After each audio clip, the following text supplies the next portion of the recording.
Olá pessoal, no vídeo de hoje eu vou fazer uma demonstração aqui de como delimitar automaticamente uma bacia hidrográfica e como extrair a drenagem de modo automático a partir de um modelo digital de elevação. Neste caso eu estou utilizando o Towden, que tem diversas ferramentas interessantes e que permite com que o resultado final dessa extração, por exemplo, da rede de drenagem, já produza um arquivo com a drenagem já hierarquizada. Então, eu estou aqui com o modelo digital de elevação de uma área de interesse.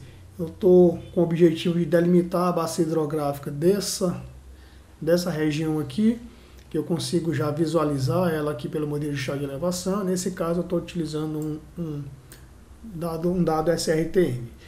Eu tenho aqui o Towden listado no meu Arctobox e dentro, assim que eu abro aqui o Towden, eu tenho 4 opções, 4 subcaixas de ferramentas. Na primeira delas, a gente tem a análise de grade de bacias e dentro desse toolbox a gente tem as ferramentas de análise de direção de fluxo e de fluxo acumulado. O Towden tem 2 metodologias para definir a área de direção de fluxo, que é o método D8 e o método D-Infinity. Esse D8 é o método mais convencional, o D-Infinity é um pouco mais complexo, o modelo, tá? Mas para esse tutorial vamos utilizar o método D8. O processo de delimitação de bacias, primeiro requer que nós tenhamos um modelo digital de elevação livre de depressões espúrias. Então a gente vai utilizar inicialmente a ferramenta Pit Remove para eliminar possíveis depressões espúrias do MDE. Então a gente clica 2 vezes aqui nessa ferramenta, ele pede como entrada o modelo digital de elevação da área de interesse e a gente salva isso numa pasta específica, que nesse caso eu vou chamar de MDE, o arquivo de saída. Eu vou utilizar a expressão fill, que é uma expressão mais comum para modelo preenchido. E clico OK, ele começa a executar o processo, é um processo relativamente rápido. Ele já apresenta aqui o novo modelo corrigido. Observem que no dado original a altitude mínima era 70 metros e aqui no corrigido a altitude mínima passou para 74. Eu não preciso mais desse modelo, fico só com o arquivo preenchido. O segundo passo é definir a direção de fluxo utilizando o método D8. Ele pede aqui como entrada o modelo de elevação preenchido, com as depressões preenchidas, e ele tem como saída 2 arquivos. O arquivo de direção de fluxo, que ele já dá aqui um nome, mas eu vou chamar de fluxo, dir, direção de fluxo. E ele tem o segundo arquivo de saída, que é já a declividade, que eu vou chamar de slope, declividade. Pronto. Ele vai executar o processo de todos os procedimentos. Esse é o mais demorado. Aqui nessa tela ele me dá uma estimativa aqui de 1 minuto, aproximadamente. Um valor que foi obtido num teste utilizando um computador com 16 GB de RAM e 2 GHz de velocidade de processamento. É basicamente a configuração da minha máquina aqui. Então vamos aguardar finalizar o processo, tá? A partir dessa etapa os outros processamentos são bem mais rápidos. Prontinho, finalizou aqui. Eu tenho aqui o meu modelo com os dados de declividade, eu não preciso dele, vou deixar aqui desmarcado. Jogar aqui para baixo. E eu tenho o modelo com direção de fluxo, 8 direções aqui. Pois bem, a próxima etapa é calcular a área de contribuição. Só dá um clique duplo sobre a ferramenta, ele pede como arquivo de entrada a direção de fluxo, que nós geramos na etapa anterior. Um segundo elemento de entrada que ele pede aqui é o outlet, que é o exutório da bacia. Nós não sabemos onde fica o exutório ainda, então a gente não vai preencher nada. Essa caixinha aqui, vamos deixar ela desmarcado para que ele compute a área de contribuição dos cursos d'água que se dirigem para fora da área de interesse. E aqui, como saída, ele já dá aqui uma sugestão de nome, mas eu vou mudar para fluxo ACC, né? Só porque eu prefiro assim. E aqui é só dar um OK. Esse procedimento é bem mais rápido do que o anterior. Ele já concluiu e nós temos esse resultado, que é esse raster em preto e branco, onde essas linhas indicam a área de contribuição de cada célula, né, de cada pixel.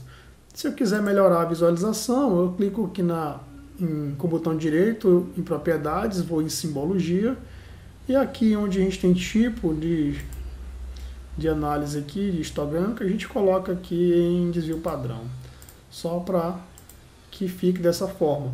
Observe que eu já consigo ver aqui a minha rede de drenagem da área de interesse, né? Se eu desmarcar aqui, por exemplo, o modelo digital de elevação, essa é a minha área de interesse, então eu já consigo ver aqui a drenagem, né? E já consigo inclusive dar um zoom e ver onde é que fica de fato o exutório dessa bacia hidrográfica.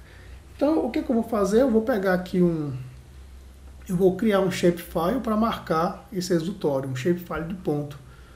Eu prefiro, para ser mais rápido, eu geralmente venho aqui na ferramenta de desenho do ArcGIS, clico em Make e clico aqui marcando esse ponto. Depois eu transformo esse ponto em aqui usando a função de conversão, transformo isso num shapefile. Eu vou chamar esse carinha aqui de exutório. Exutório. Pronto. Tá? Agora eu já tenho um arquivo shapefile aqui. Tá? É só um atalho, mas você pode fazer do método tradicional. Pois bem, como eu já sei onde é que está o exutório, eu vou repetir esse processo de geração de área de contribuição, mais uma vez entrando com o raster de direção de fluxo. Agora eu tenho o exutório para indicar, então eu vou indicar aqui o exutório. Desmarco essa caixinha mais uma vez e vou chamar esse resultado aqui de fluxo ACC2, porque é a segunda vez que nós estamos realizando esse procedimento. Dá OK, procedimento muito rápido. Ele já gerou, eu vou desmarcar a informação anterior e observe que eu já tenho aqui a delimitação, né, pelo menos um raster que já me indica aproximadamente onde é que fica a minha bacia, né, sua extensão, seus limites. O próximo passo, a gente vai clicar aqui nessa quarta opção aqui, né, de quarto toolbox da caixa do Towden. E aqui a gente vai definir a drenagem a partir de um limiar, tá? De um limiar definido em cima desse raster de fluxo acumulado. Então, selecione essa opção aqui, né? Definir drenagem a partir de um limiar. Ele vai pedir que a gente insira como dado de entrada um grid, né? Um grid que tem o fluxo acumulado, que é esse que nós geramos anteriormente. Ele pede que a gente defina um valor limite. Esse valor limite é um valor que a gente vai testando, tá? Quanto menor for esse valor, mais densa vai ser a rede de drenagem, ele vai pegar aqueles canais de primeira ordem muito pequenos. Se você colocar um valor muito grande, ele pega só os grandes cursos d'água. Então, é meio que um teste, né? Eu vou começar aqui com 1000, que eu acho que é um valor razoável. Como arquivo de saída, eu vou chamar esse cara aqui de drain, né? De drenagem. Dou um OK, ele vai começar a processar, relativamente rápido, e eu já tenho aqui um raster, né, que mostra para mim a drenagem. Tá? Já consigo ver a drenagem. Se você repetir esse processo e colocar um valor maior, ele vai representar só os rios maiores. Se colocar um valor muito pequeno, ele representa os canaizinhos de menor dimensão. Pois bem, eu tenho essa drenagem aqui já gerada. E aqui é um raster, tá? E o que eu preciso agora é transformar esse raster em vetores. Então, a próxima ferramenta que a gente vai utilizar é essa ferramenta aqui, a segunda, né, de baixo para cima.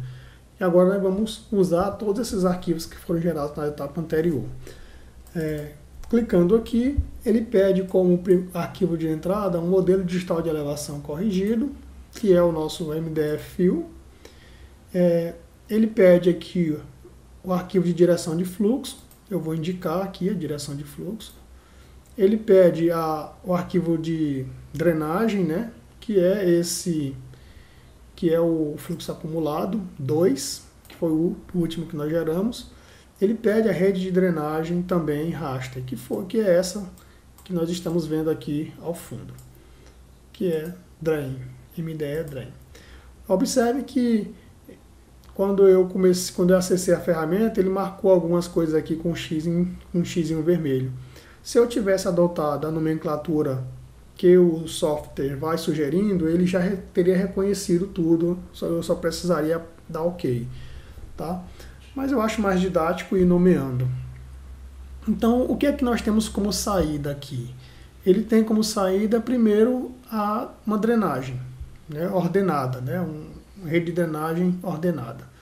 Só que aqui é um arquivo TIFF, né, um raster. Então eu vou chamar esse cara aqui de drain de drenagem de ordem. Ele gera um arquivo de conectividade da rede de drenagem, um arquivo TXT, eu vou deixar como está.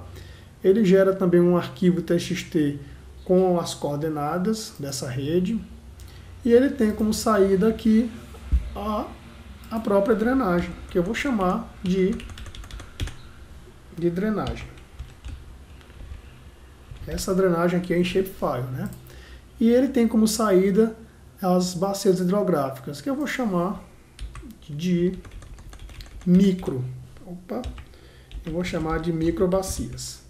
Porque para cada curso d'água ele vai gerar uma microbacia. Então dá OK. O procedimento é bem rápido. Pronto, ele já tem aqui uma lista de uma série de produtos que foram gerados. Deixa eu desmarcar aqui algumas coisas. Vou ficar só com as microbacias e com a rede de drenagem que foi gerada, tá? Então observe que para cada curso d'água tem uma respectiva microbacia. Aqui é um raster.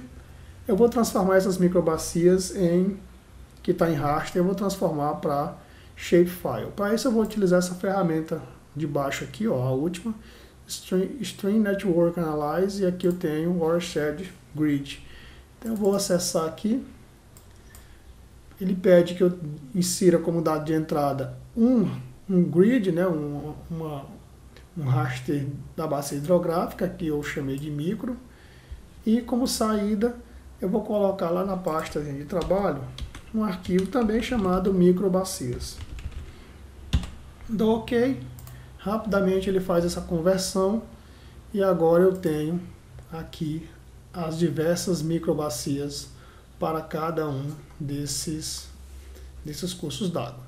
Eu posso obter a bacia completa, né, dando um dissolver aqui sobre esse arquivo, né, Geoprocess Dissolver. Eu venho aqui e insiro as microbacias e vou definir aqui o local de salvar e vou chamar de o arquivo de saída de bacia, só para ter os limites externos. Pronto, agora eu tenho os arquivos de microbacias e tenho os arquivos o arquivo da própria bacia hidrográfica.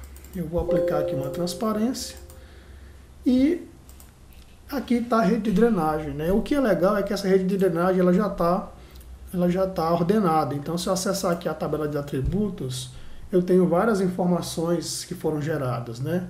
Os links, né, da rede. E eu tenho uma coluna aqui chamada SRTM Order, que é a ordem da drenagem. Eu tenho o comprimento já definido, eu tenho a magnitude da rede de drenagem, que é um outro método que a gente utiliza também para caracterização de rede de drenagem. E aí a gente tem algumas informações aqui que a gente pode consultar depois dentro da documentação do software. Então, o que é que eu posso fazer? Eu posso vir aqui fazer uma classificação, né, dessa rede de drenagem com base na ordem. E peço para adicionar valores. Posso usar aqui uma variação de cor e eu aplico, tá bom? Podemos rotular e aqui já fica na parte de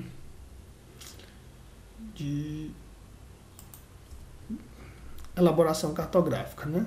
Mas só para ilustrar, eu vou colocar aqui a ordem e a gente visualiza a bacia hidrográfica com suas respectivas redes de drenagem ordenada com base no método de Strahler, tá bom? Então é isso que nós tínhamos para hoje. Até mais.